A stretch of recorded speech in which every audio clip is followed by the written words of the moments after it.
La rédaction s'est envolée direction San Francisco pour mener l'enquête sur un drôle de phénomène qui touche principalement les enfants. Ce virus vidéoludique se nomme Skylanders, un concept qui mêle jeux vidéo et jouets. C'est le jeu vidéo le plus vendu sur le marché français depuis quasiment un an.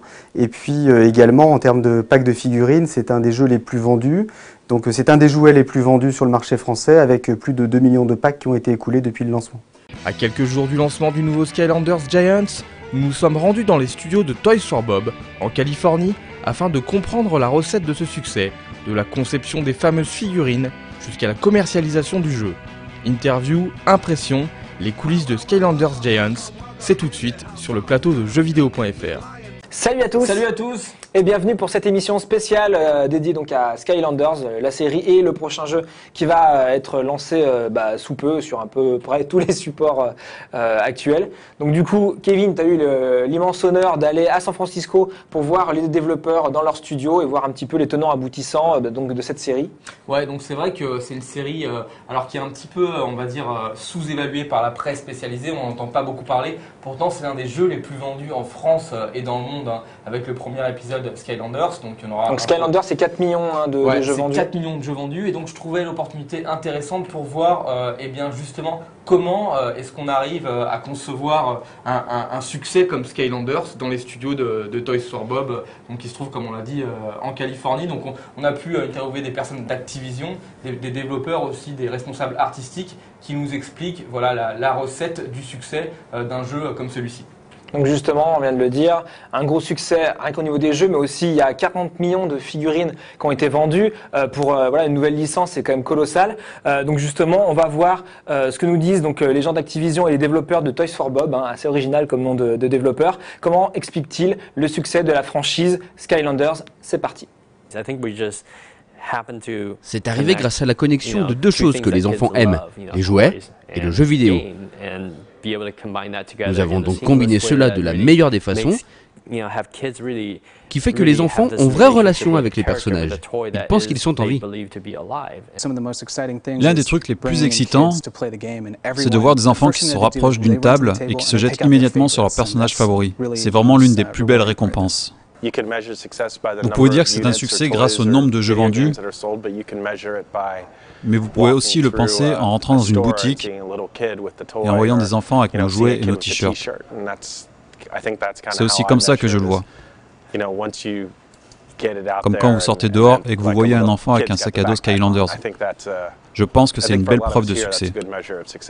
Quand nous recevons des lettres en provenance d'enfants, nous montrant leurs propres personnages qu'ils ont conçus, ou lorsque nous entendons que des enfants vont au lit avec les figurines et créent leur propre histoire, eh bien ça veut dire qu'on fait travailler leur imagination.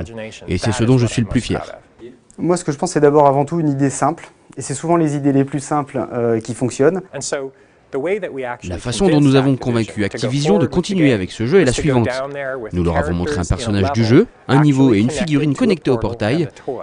Et quand ils ont vu cette expérience, c'était gagné. Je n'ai jamais eu un discours aussi facile à faire. Et à partir de là, la question était de savoir comment faire un jeu important et la manière dont nous allons le transformer en hit de l'année. On était persuadé de tenir une véritable innovation, avec quelque chose qui répondait vraiment bien aux attentes des enfants et des familles. Donc effectivement, la société Activision Blizzard est partie de façon très très puissante pour lancer ce nouveau concept. Et toi Kevin, comment expliques-tu le succès de Skylanders? Je l'explique de plusieurs raisons.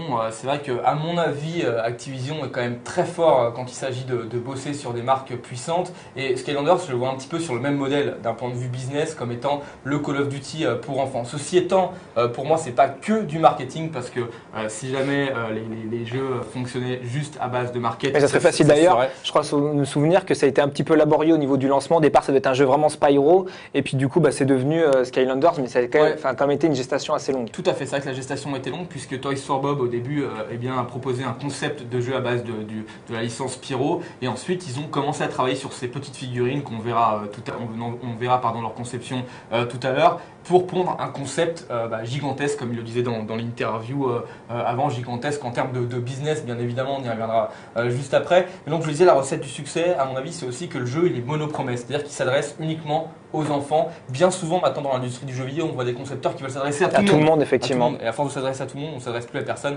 Donc là, Skylanders, pour moi, il répond à voilà, c'est un concept simple avec des mécaniques de gameplay déjà connues qui sont basiques mais accessibles aux enfants. Et ils ne s'en cachent pas. C'est là-dessus, mais je veux dire, ça reste aux kids. Tu remarqueras, ça s'adresse aux kids. Et puis, salut les kids. Il y a aussi le concept eh bien, du jouet, la magie du jouet. C'est vrai que ça c'est absent dans le jeu vidéo puisque forcément on n'a pas ce côté physique. Tout à fait. Et ça on le ressent. On le ressent vraiment. Et justement, eh bien, un grand magazine féminin qui était avec nous pendant ce qu'on appelle le press tour, eh bien, a convié des enfants pour une séance photo. Et c'est là qu'on se rend compte que les gosses, ils sont complètement émerveillés devant Skylanders. Ils connaissent sur le bout des doigts toutes les figurines. Et c'est là que tu vois vraiment que ils ont réussi quand même que la magie, on va dire, opère véritablement. C'est comme si moi à l'époque, nous même on allait dans le studio de Nintendo pour voir les Pokémon quelque part.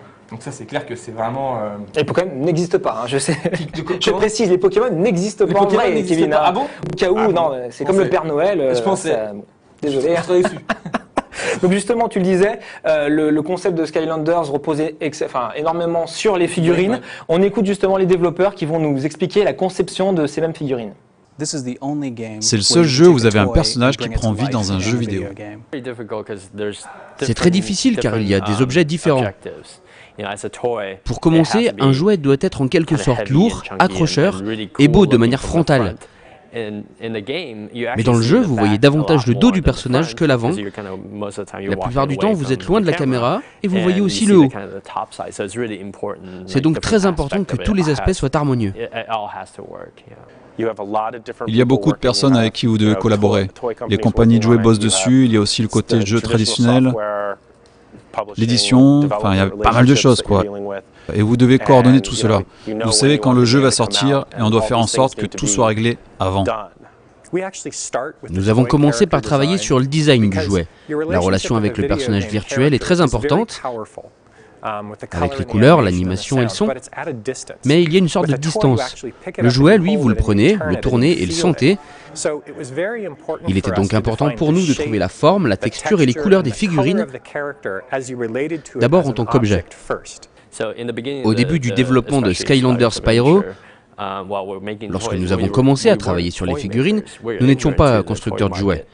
Nous étions étrangers à cette industrie et les personnes issues de ce business, vous savez, les experts dans les jouets, ceux-là nous ont dit « Vous n'avez pas besoin d'autant de peinture sur les figurines pour les vendre aux enfants ».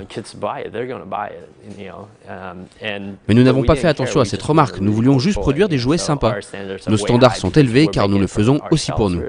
Alors on vient de le voir dans le sujet, le concept fonctionne et en tout cas le résultat final au niveau des figurines semble satisfaisant. Pourquoi ça fonctionne selon toi ? Déjà ça fonctionne très bien parce que les figurines sont conçues en interne par un ingénieur qu'on voit ici en image qui a imaginé toutes les technologies autour de Skylanders, les différentes puces, et donc il fonctionne en symbiose avec les designers du jeu et les designers des figurines. Donc par rapport à d'autres sociétés qui vont sous-traiter en fait, si tu veux, les jouets, là c'est pas le cas. Donc du coup il y a une cohérence au niveau même du design. Au niveau, comme ils le disent, du design des personnages.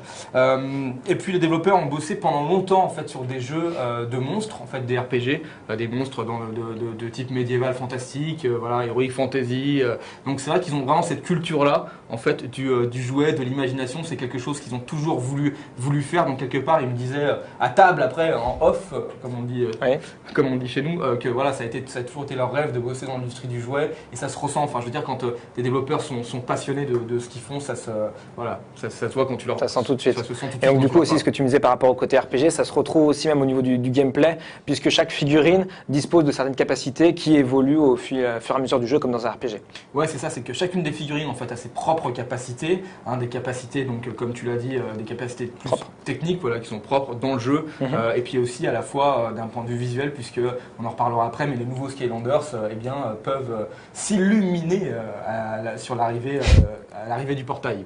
Bon, illuminons-nous maintenant, puisque donc Skylanders, j'ai fait comme j'ai pu. Skylanders, ce que je trouve intéressant avec un petit peu de recul, c'est ça promeut l'innovation matérielle en guise d'innovation pour le jeu vidéo. Et en ça, donc Skylanders apporte quelques billes. Et justement, on a les développeurs d'Activision et donc de Toys for Bob. J'ai toujours du mal avec ce studio qui nous parle de l'innovation au travers de Skylanders. Nous aimons bien l'idée de se dire que ce jeu bénéficie aux deux parties. Elle pousse l'industrie du jouet et celle du jeu vidéo. Mais au final, on se concentre vraiment à en faire une expérience unique. C'est toujours l'innovation qui prime dans le jeu vidéo. C'est quelque chose qui est récurrent à travers les âges et toutes les idées nouvelles, que ce soit des nouveaux interfaces, si on pense à certaines consoles comme la Wii, des grandes nouveautés avec des nouveautés technologiques comme Skylander, à chaque fois ont permis de faire avancer le jeu vidéo et de continuer son évolution. Nous avons eu l'opportunité de redéfinir le genre avec un jeu d'aventure pour ainsi trouver une nouvelle façon de jouer destinée aux enfants. Et je pense qu'Activision, nous et les autres studios qui regardent ce que nous faisons, réalisent qu'il y a de la place pour l'innovation, surtout quand vous faites du bon travail et que vous avez le soutien d'une importante organisation. Je pense que c'est l'innovation qui a permis au premier Skylanders de devenir un tel succès, et c'est cette innovation que nous allons continuer à pousser pour, nous espérons, le succès de Skylanders Giants. Nous avons tiré plusieurs leçons du premier épisode pour effectuer différentes améliorations. Une d'entre elles est la rejouabilité. Il y a plusieurs modes pour gagner davantage d'expérience et améliorer ses capacités.